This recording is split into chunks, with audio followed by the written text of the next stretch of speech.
Welcome into the Who's On podcast, part of the Saber Podcast Network. We are here on signing day. I know I'm kind of taking a break from all the ACC Championship talk to squeeze in signing day. We're doing our annual Who's On podcast signing day special. We got a couple of these new signees for UVA coming up later. But of course, right now I got the one, the only Jacquie Franciulli from Wahoos 24/7 to break down this class. No one does it better than Jacquie. So let's start off with, you've got a smaller class this year with only 14 players in this class. We just finished talking with Tony Elliott about kind of the reasons behind that, but why is this class a little bit smaller than what we traditionally see?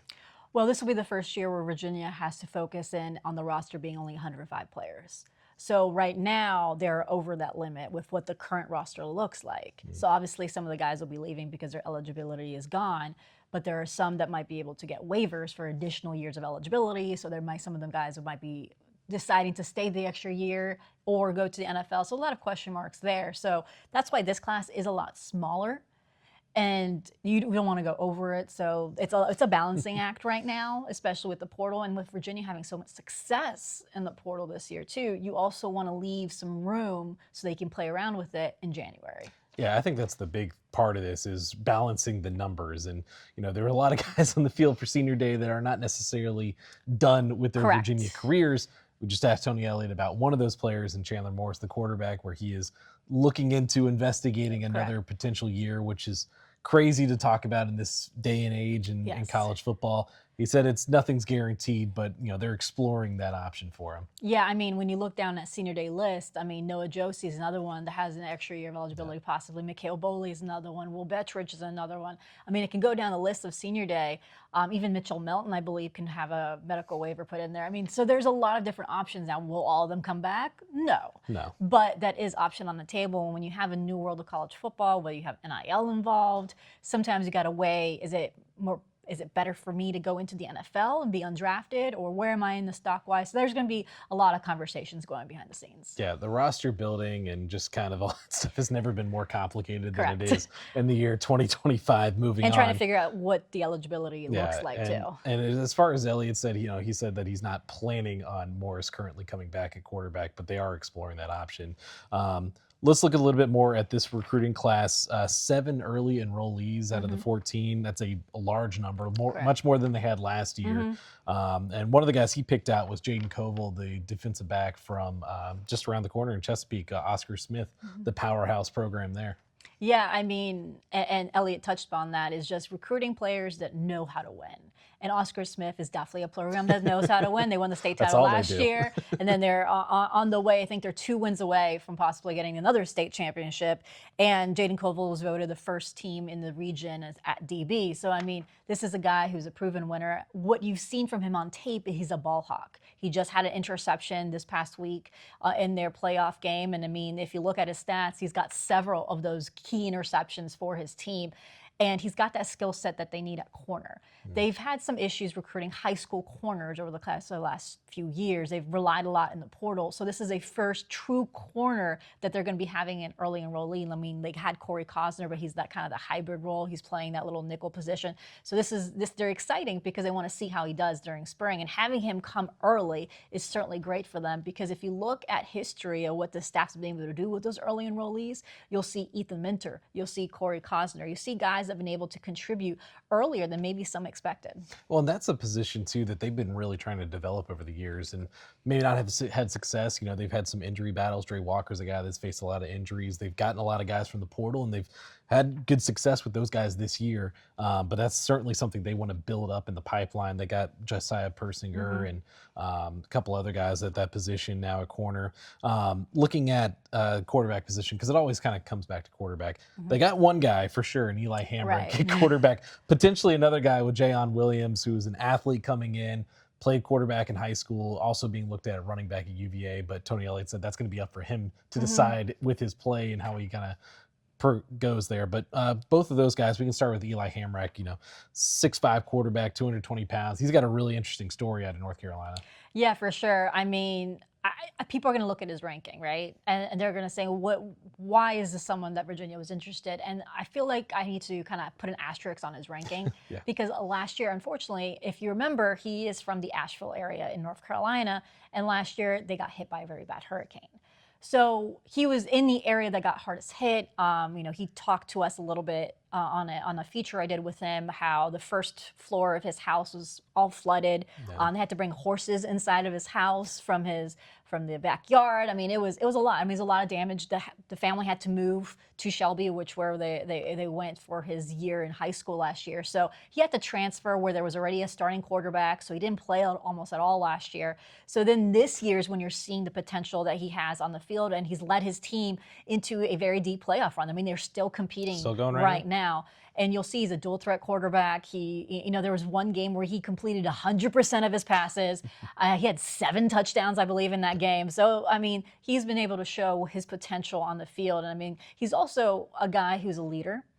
And he's very excited about the Virginia program. He's a guy who's also looking at Appalachian State. And who came from Appalachian State?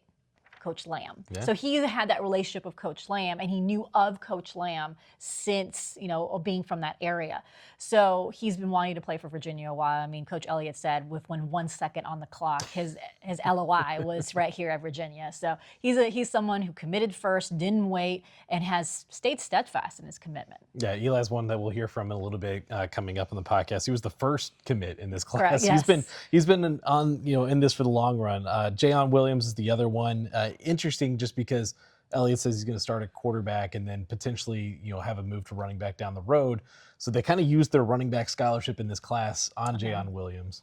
Yeah, and I think ultimately he will end up being a running back. I mean, when you recruit an athlete like that, you say like, hey, we'll give you a try at quarterback, see where things are, and then kind of see how things play out. I mean, this has happened across college football. Coaches have done this a couple of times.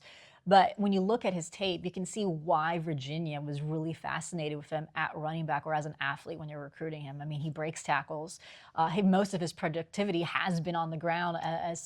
He's been very dynamic for St. Francis Academy. So I could see why they were looking at running back. And when I talked to him, Jayon, after he committed, he did say, yes, they're going to look at quarterback, but they did talk about my athleticism and how ability to break tackles and go on long runs. So I think everyone's on the same page there. He's got the build, 5'10", 220, right. That's a good build. Receivers, they're pretty heavy in this class. They did lose one in Josiah Teasley, who flipped his commitment to Maryland, but they still got DaMari Carter out of Richmond, Dylan Cope out of Alabama, and Jack Rhodes out of Augusta, Georgia. Shout out to Augusta. Yeah. I mean, this is a very talented receiver room. I mean, Dylan Cope was a huge win for Virginia. So he had an Ole Miss and Georgia offer. Georgia was kind of lurking around it. It was one of those situations where he left Virginia and Georgia might have gotten another visit, but Virginia was able to seal the deal there. Adam Mims did a good job in that recruiting process. Adam Mims knows a couple of the areas around Alabama, obviously, he's from the Southeast. So they did a really good job. And out of all the receivers there, he's the one that you can say is maybe physically ready to come in for the next leap. And then DaMari Carter is just an athlete. When you look at DaMari and what he's been able to do for Varina, I mean, Varina, another school that's been playing for the state championship. I think they're 2 wins away from that. So he also has that pedigree, and he's a guy who's down the street.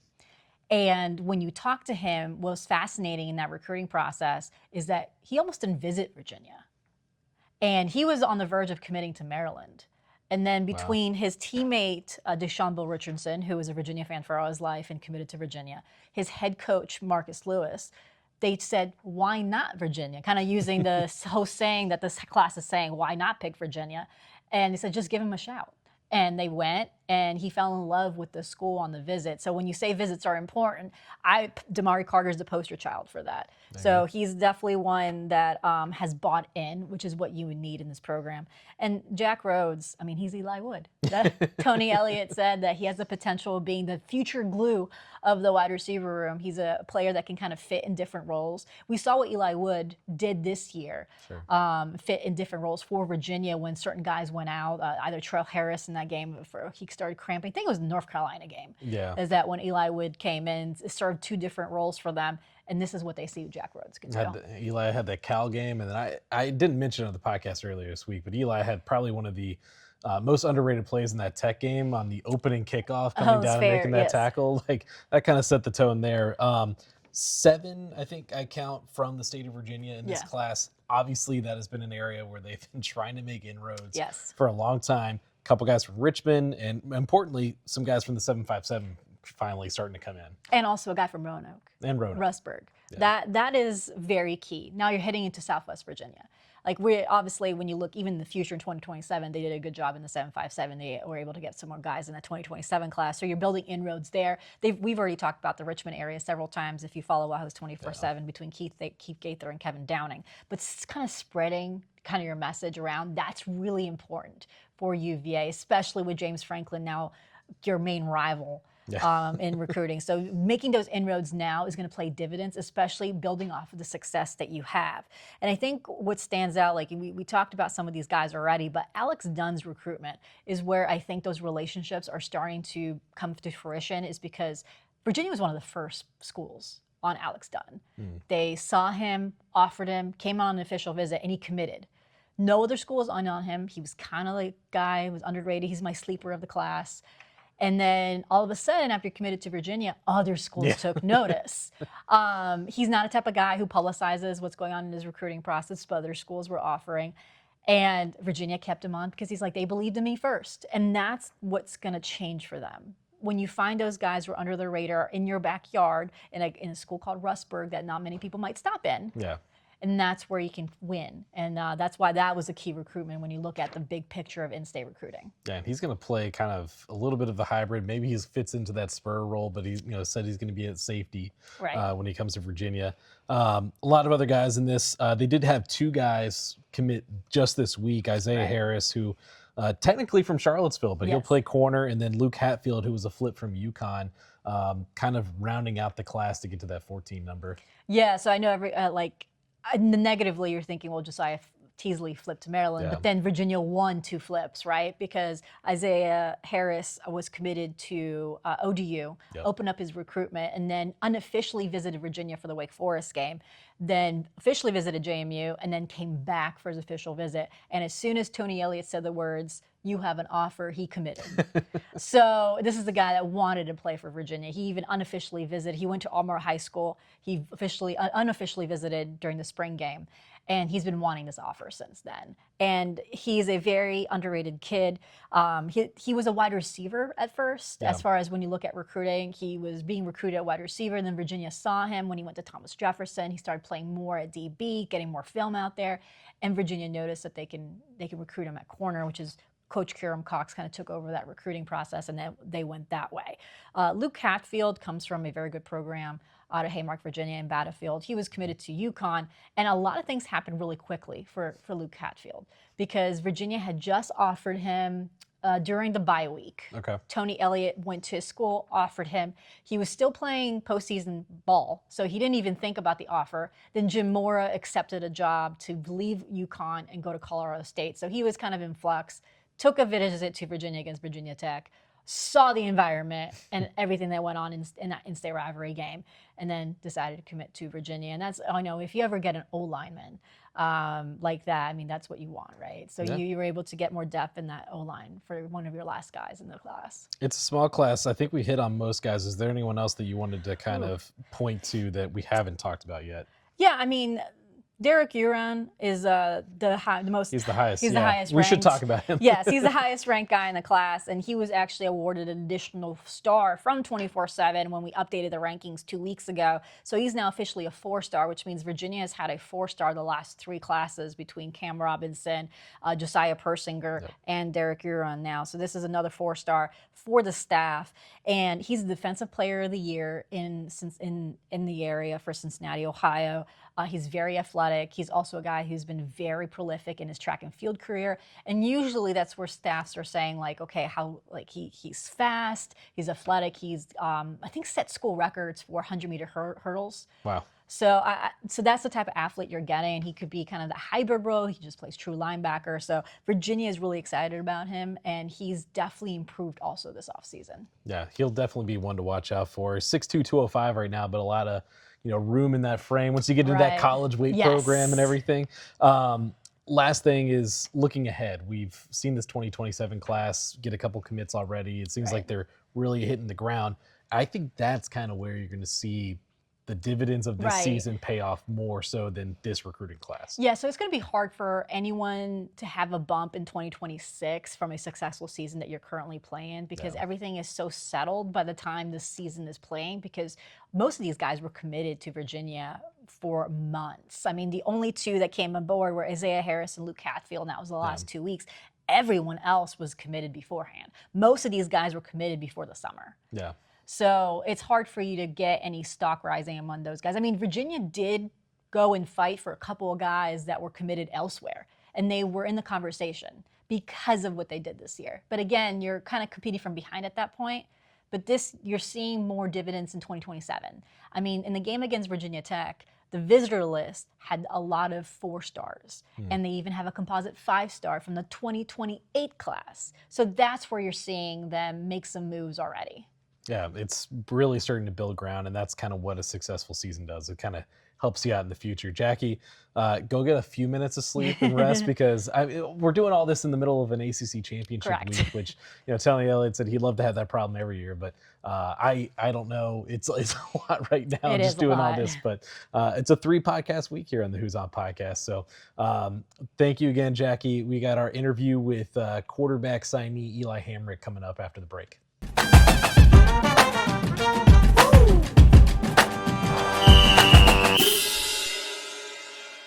Welcome back into the Who's On podcast. To start off this class of 2026 interviews, I had to go back to the original commit in the 2026 class for UVA, quarterback out of North Carolina, Ely Hamrick. Ely, how you doing today, man? Doing well. Yeah, I appreciate you having me on here. What's this signing day like for you? Because it's been a long time since you originally committed, and now the day's kind of finally arrived to just kind of sign off and make it official. Sure, it's kind of surreal. I committed about a year and a half ago, and so just now that the day is kind of here to make it official, it's kind of a dream come true. So yeah, it's just kind of dreams to reality. What is it like being the first guy to commit in a class? Like, does that kind of carry a little extra responsibility to like go out there, recruit some guys, or is it hard because maybe some other schools are trying to come in later and try to recruit you? Sure. Well, I knew kind of from I kind of got a early jump on recruiting, so I kind of had a good feel for what I was looking for and who I was interested in, who was interested in me. And so I went up to Virginia for a camp. They offered me that night, and it felt like home ever since then. So I went up to a game. And it just solidified that decision for me. But to answer your question about extra pressure, I don't see it as extra pressure. I see it as an opportunity to help build the class. I think having somebody who's committed can help influence other guys' decisions, especially if they have a guy that their own age and kind of that's in the same position as them. I think that can be pretty helpful. I'm sure you've been to more than a few games over the last couple of years at Virginia. Who are some of the guys that you've gotten to know over that time? Gotten to know, I've gotten to know the 2 linemen that were committed. I guess 2 linemen before today, Mikey and Derek, gotten to know them. I think I've actually met every commit. Yeah, so Jayon, Dallas, Derek. Yeah, so I met everybody. Josiah, Dylan, D1, DaMari. Yeah, so yes, sir. So I think I've met everybody so far except for the 2 guys who've committed over the last 2 days. What games have you been able to go to? Oh, I was at the Maryland game last year, SMU game last year, and then I was at the home opener this year. I can't remember who they were playing. Coastal. Playing Coastal, yeah. And then I went to the state game the week after that. Because I was just right next to home. So I went to the state game after that, and then I came up for the Washington State game. Okay. I mean, so you've gotten to see a little bit of this year and just kind of this rise this program has had this year. Now they're 10-2, going to be playing for an ACC championship right down the road from you this week. What has it been like to see what this program has done? And you committed to them well before any of this happened. Yes, sir. Well, I mean, just going around, you kind of see just who the leaders of the programs are, and you can see Coach Elliott's just one of a kind. He's different from everybody else, and so I think an outsider's point of view might be surprised by this rise, but I think everybody that's been committed or is a part of the team or close to the program has seen that this is coming, and it's not a surprise. So to see, I'm sure you're watching as they, clinch the ACC championship game berth and, beat the rivals Virginia Tech for the first time since 2019. What is that experience like just seeing, all right, they've kind of realized this moment this year? Can you rephrase that question? I'm sorry. Yeah, just what was that like watching that game against Virginia Tech and seeing them kind of finish off that regular season? I mean, it was great. I was kind of I wasn't fully watching that game. I was out playing golf with a few of my buddies. I was kind of watching it on the side, but I mean, it's great. You can just see that the program's shifting and the just I mean, it's a football school, it's a football program, and we can compete with anybody. So I want to talk about your story because you've been all over the country, man. Like, I think in Montana down to IMG to Asheville, and now you're in Shelby, North Carolina. Just what is that experience been for you? Um, I think my moving around a bunch has been just it's kind of part of who I am. And so, sometimes I wish maybe I would have stayed in one place, but I think I am who I am today because of moving around and seeing all the different places and experiencing all the experiences that I have. I was born in Charlotte, moved to Shelby, back to Charlotte, Montana, Florida, Asheville, and then now Shelby. So I think it's just being around a bunch of different people and seeing just all that. I think it's shaped who I am today.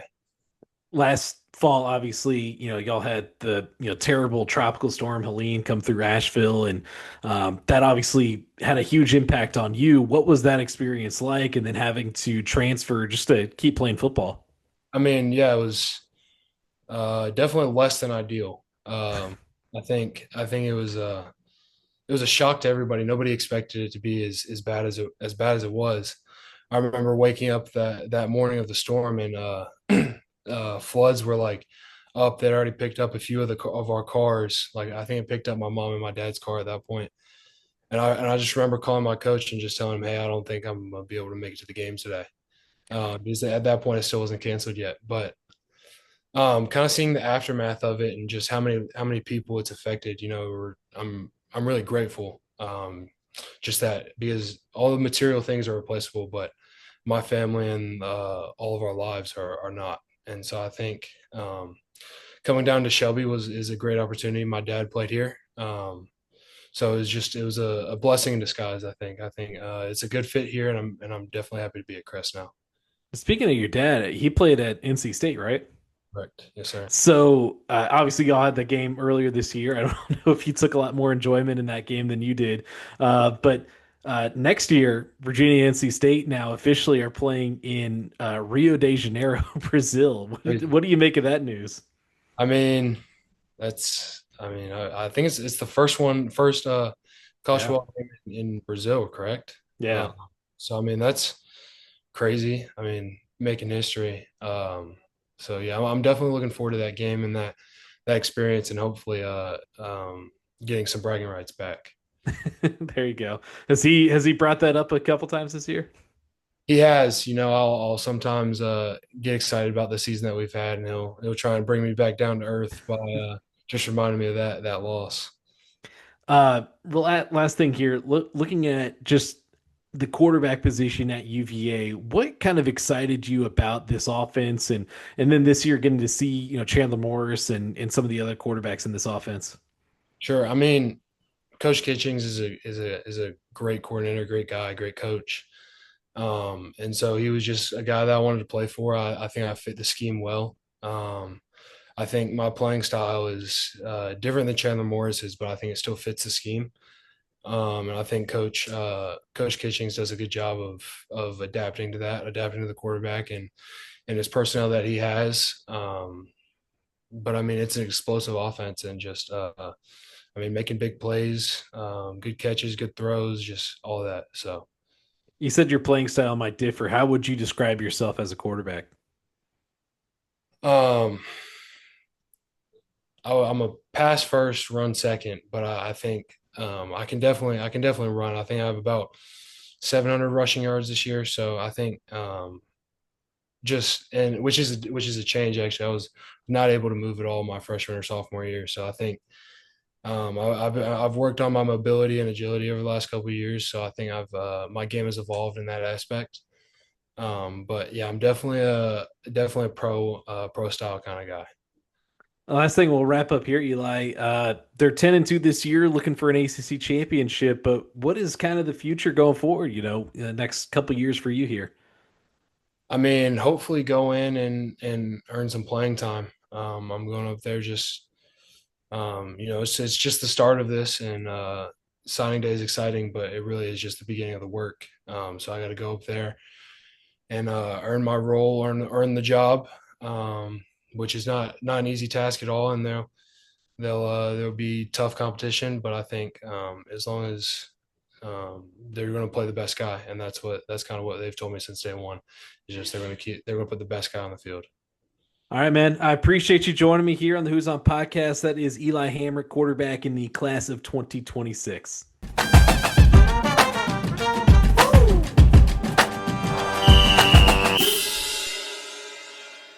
All right, joining the Who's On podcast now is another one of the class of 2026 signees for the University of Virginia football program. I have got Alex Dunn here, cornerback out of Rustburg, Virginia, just a little bit outside of Lynchburg, Virginia. Alex, how you doing, man? I see you got the Virginia swag on. I'm sure you've got a lot, and you're going to get a lot more soon. Yeah, I'm doing great. Excited to be on here. I'm excited to sign tomorrow. I'm doing amazing right now. So let's go kind of back because you were one of the early kind of commits in this 2026 class, but a little bit of a late bloomer yourself. But you committed to Virginia kind of early on, and then I know some other schools kind of started to come on later. But why did you kind of stick with Virginia throughout your recruitment? I definitely felt like Virginia was the place I wanted to be the second I stepped on grounds. And I view, college recruiting and stuff as like relationships. Once I'm committed to somewhere, once I say I'm going somewhere, I'm gonna be a man of my word and I'm sticking with you until the end. That's how I've been grown up and taught and stuff like that. So I fully believe that, it was the place that I was meant to be. And, it was just I loved it. I loved it. Who did you kind of connect with early on in your recruitment? Um, I would say Dylan Cope for sure. I talked to him a lot on my official visit. That was one of the first people that I really, got to talk to. So he was really cool. I'm glad I got to meet him and talk to him. I'm glad we're going to the same school. So Yeah, it worked out that way, right? Talk about your game. You're a little bit of a longer corner. Kind of where does Virginia kind of see you playing once you get to Charlottesville? I believe they see me starting out as a safety, but playing a bit like of a hybrid. So like maybe a little bit of both. Trying to find ways to utilize my speed and stuff like that. Get me in space and just yeah, I believe it's as safety, stuff like that. So when you had the chance to watch some UVA games this year, who were some guys that you were looking at? Definitely my guy Ethan, Corey Costner, Maddox, because I love Maddox. Those are my main three to be honest with you. I was always watching them, always looking out for them. Corey's a guy that, got on the field pretty early as a freshman. I know that's the dream for everyone to get on the field, go in early. Just what did you learn from watching some of those guys and kind of what this Virginia defense is all about? They play full defensively. They play fast, and I love the way they play aggressive. The way they get after it, every single play. There's no, plays off. I love watching them play. One thing that I did learn from them, was even if I wasn't there necessarily, the maturity and the growth for them to start, especially Corey as a freshman, I find that very inspiring. And made me think about how, this is really getting real in the next year. So it's like I definitely gotta take this seriously. And it gave me a little bit of a spark to see that he was starting and getting the reps that he was getting. It was awesome to see. Now, you're an in-state guy. What does it mean to stay home and play for Virginia? There's a couple of y'all in this class. I love it. I'm glad I get to stay home and rep the state I'm from. I find it to be an amazing opportunity. I'm very thankful for it. I'm sure you were watching. I'm not sure. Were you there on Saturday for the Commonwealth Clash? What was that environment like? That game like in seeing Virginia hoist the Commonwealth Cup? That was awesome. It was one of the best game environments I've been in. Uh, collegiately, definitely. I haven't been to many college games, but that for sure took the cake. It was an awesome experience to get to go up there, see the crowd interaction, the great football. It was awesome. It was an awesome game. I really did enjoy it. Being a guy that's from the state of Virginia, how much do you kind of know about this rivalry between Virginia and Virginia Tech? I've known about it. I'm not very familiar with it because I wasn't always, a Virginia Tech or a Virginia guy at first because my dad is from Pittsburgh, so I always watched Pitt growing up. But I've always known about the rivalry. I haven't been really familiar with it, if that makes sense. Yeah, no, for sure. And you'll get familiar with it, I'm sure, Oh once you yeah. get down to Charlottesville. But this season has been just so massive for this program, finishing 10-2. They're going to be in Charlotte this Saturday. It's wild that we're doing the signing day stuff in the middle of conference championship week, but a lot going on. But where do you see the future of this program after a season like this? It's only going to go up. I fully believe that this program is only going to get better and better. Um, till, playoffs this year, which we're praying for, conference championship. Guys handle the business and it's only going to get better. You know, uh, get to the playoffs and then next is going to be dominate the playoffs and, win the national championship. Definitely see an increase in a huge growth in the program from here on up. Last one's a fun one. Just give us something about Alex Dunn off the field that maybe people don't know about. Um,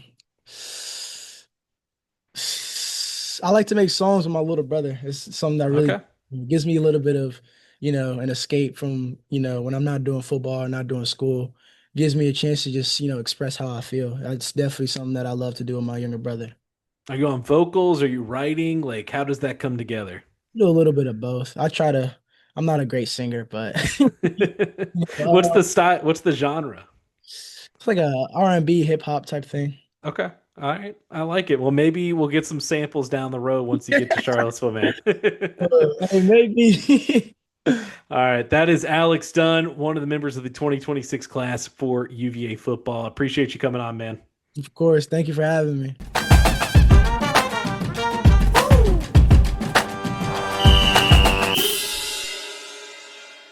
All right, now joining the Who's On podcast, I got another member of that 2026 class in Ja'Shawn Richardson, defensive tackle out of Richmond, Virginia, Varina High School. Y'all are in the middle of a big state playoff hunt right now. Y'all trying to get to that state championship game, man, but I appreciate you jumping on here. No problem. So, first question, though, is your nickname is Bull. Where did the nickname come from? Where did it start? Uh, in rec football, I was like, it was my first time playing. I think I was like 5. It was flag football, and like I wasn't in rec. I wasn't going for flags. I was out there running people over, tackling, and my dad, and the next year after that, it was the same thing. And then my dad came up with the nickname Bull. Every time I get on the field, I seen red. You just go. Yeah. I guess, did you grow up a UVA fan? Actually, yeah, I did. How did that start? I fell in love with the basketball team, actually. Uh, the team that won the championship, I think it was 2016, 2019, yeah. yeah, 2019. But also before that, like, Oh, the I used ACC to, Championship? Yeah. yeah. Yeah. But before that, I fell in love with the field when I remember I was at Holland Springs State Championship game. I think they was playing Stonebridge. They had Greg Dortch, Kayvon Wallace, and all of them. And I remember they was just lighting the field up. And I was like, I wanted to do that one day. And I fell in love with that field, and it just stuck with me. What is this process been like to kind of stay at home? I know that that's a big thing that, Virginia wants to do is keep guys at home. What does it mean to you to stay in the state of Virginia to play college football? Man, it means a lot. Like, I'm from Richmond, Virginia. Parents can get to me easily, and feel like all the best players need to stay in Virginia so we all could, you feel me, make a great team. You've got your teammate too there, DaMari Carter. I think they call him D1. That's true. What tell me about him as a player? Man, he's like he a freak of nature. Uh, we can be on the field. We need a big play. We throwing it up to D1 because he's gonna go get it. He's LeBron. He's the LeBron that don't play football on the football field. And on the Um, basketball court, he's something crazy too. who do you play any too? Nah, not no more. Not anymore. Yeah, I guess just what is it like, kind of going there with someone that you played with for a while now, that y'all are both going to Virginia? I mean, it's fun. I mean, me and D1 been playing since we were little with each other, so it's really nothing new to us, you know. Yeah, it's really nothing new to us. It's gonna be fun. Did y'all talk about this decision before y'all both made it on your own? Uh, yeah, I mean, so actually D1 announced that he was committing to UVA before me, and I was committed to UVA before him, but I just didn't announce it till July 25th. He had announced a few days before me, so yeah. What I gotta ask, they just had the Commonwealth Clash, Virginia and Virginia Tech. Obviously, you were recruited by both. What was that game like? Just kind of experiencing that rivalry. I mean, it was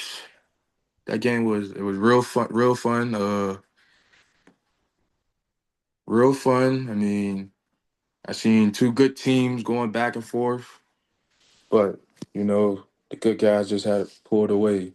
So Um, obviously, Virginia's going through this season right now. They're 10-2, going to play for an ACC championship this weekend. yeah. What's it like coming in to an environment like that on a program that's clearly on the rise right now? I mean, it's really great to be honest, because I'm not gonna lie.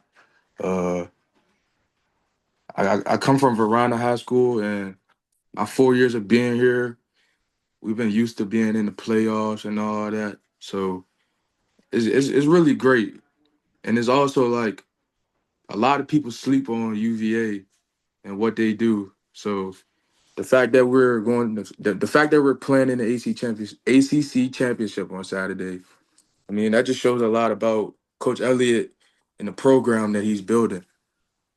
I gotta, Kevin Downing, the defensive tackles coach, he recruits the Richmond area a lot. That's kind of his area. How much have you gotten to know him over the years, and what's that relationship been like?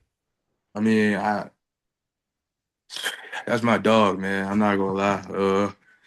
So actually, my freshman year of high school, I had a teammate named Kavion Keys, and UVA was recruiting him.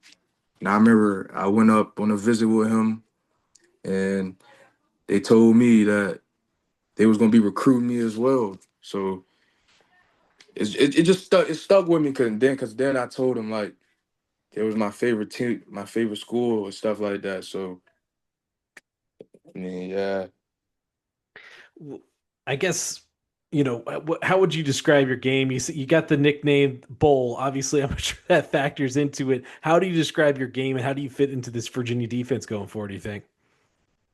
I mean, uh, fearless, unblockable, uh, dog. I got a motor, and I feel like you're gonna get the best out of me on defense. I love third and longs, fourth down stops. That's where I live right there. Who on the Virginia defense have you watched kind of closely, just kind of, looking at, going forward? I've been watching Cam Robinson, J Ham. I really been watching all over, like on the defense, 'cause like them guys been balling this year. I'm not gonna lie. It's been a fun defense to watch. Yeah. Last thing here is, obviously this is going to be a smaller recruiting class for Virginia, but what kind of impact do y'all hope that you can have coming onto this program that, as we said before, is on the rise, 10-2 right now, and hoping that this isn't just a 1-year wonder. And we hoping to do it again next year too. And we got it. We got the best stand in Virginia, so it's time to take off of UVA. I love it, man. All right, that is Ja'Shawn Richardson from Verina. You got a big playoff game coming up, so I appreciate you taking the time out, man, and No problem. congrats on signing day. Thank you.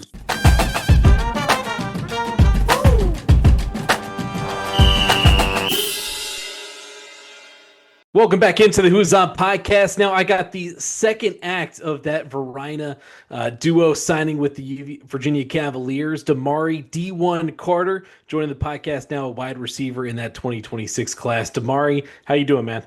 I'm doing good. How you doing? How you doing? Good. I got to ask first, I asked your teammate, Ja'Shawn Bull Richardson, where he got his nickname. Where did you get the D1 nickname? So I was 7 years old. It was like my first day of football, and my very first day I met my coach, Coach Reginald Strope. I met him first day I met him, and he seen me throwing the ball, and he had gave me the nickname D1, and it just kind of stuck with me since everything. So, do you still wear number 1? oh yeah. I was wearing number 6 for like the past 2 years of high school, but then I was on my senior year. I wanted to finish like where I started, so I just wanted to wear my old number for my senior year. So I actually am wearing number 1 right now. I'd be remiss if I didn't mention, like I did with your teammate, that y'all are in the middle of a state playoff run right now there for Ryan. How's the season been going for you guys? Good. We had 2 tough losses this year, but those 2 losses helped us gain to where we is right now and how better we is as a team for this playoff run. I mean, it's kind of a good parallel to what Virginia is doing right now. They had 2 tough losses this season. They're 10-2, playing for an ACC championship. What's it been like watching this Virginia season from afar? It's been amazing. Being that I know that next year coming, I could be a part of another thing special that they created this year, making big things, winning a lot of games, and being in UVA history. So I just feel like that's another thing by me making another good choice by going to UVA, so I could be a part of that legacy. Yeah, what gets you kind of juiced up about joining a team that's kind of on the rise right now? A lot, and they're gonna have they're gonna be looking for a lot when me coming in, and I'm gonna have to step up, make some plays. So, all right, you were recruited by both Virginia and Virginia Tech. Your thoughts on that rivalry game that we saw last weekend? It was good. I mean, came out hard, just a couple of mistakes, but we got the win, so that's all that mattered. Where you play a little bit of everything, but I know the coaching staff, they see you as a wide receiver. How would you describe your game on that side of the ball? I'm really like a go-getter type of person. Like, we need a big play, I'm gonna make that big play. Need a big catch, make that catch. Or just in general, if I get the ball, I'm just gonna make a play. So, what's it been like getting to know some of the coaches for UVA, especially Adam Mims, who's the receivers coach there at UVA? Good relationship and great coach. And I feel like he's gonna push me, get me better, and get me to where I need to go. Now, Tony, he's coached receivers. He played receiver when he was in.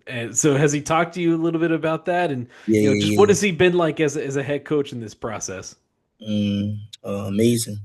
Going down there to the games, they show a lot of love and support to me and my family.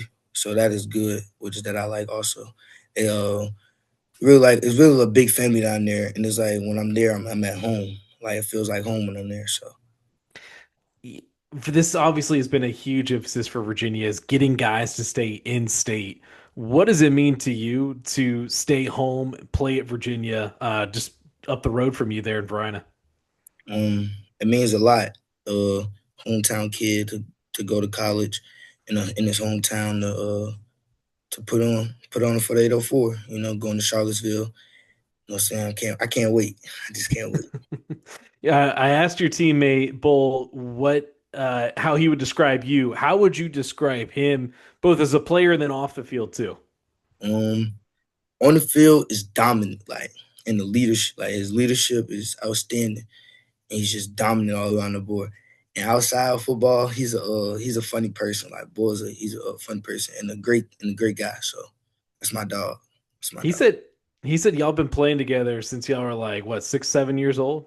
You know, I think the first we teamed up when we was like um 8 or 9, Okay. and we've been playing with each other since then. So it's like we just got to finish what we started.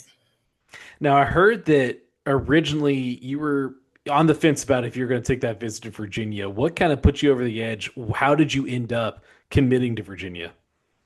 My head coach Marcus, he was telling me, he was like, don't knock it till you try it. Like, go give him a shot. So I go when I took my official visit, it just turned my whole perspective around for everything. Like, I just love the school in general, like the football side, the school side, education. Like, I just love the school and all. Like, I just love it. So What did you see, I guess, on that visit? I mean, the facilities are brand new. Was it the coaching staff? Just was it a mixture of everything? Like, what really stood out to you on that visit? um, one thing that stood out was the brotherhood the team has.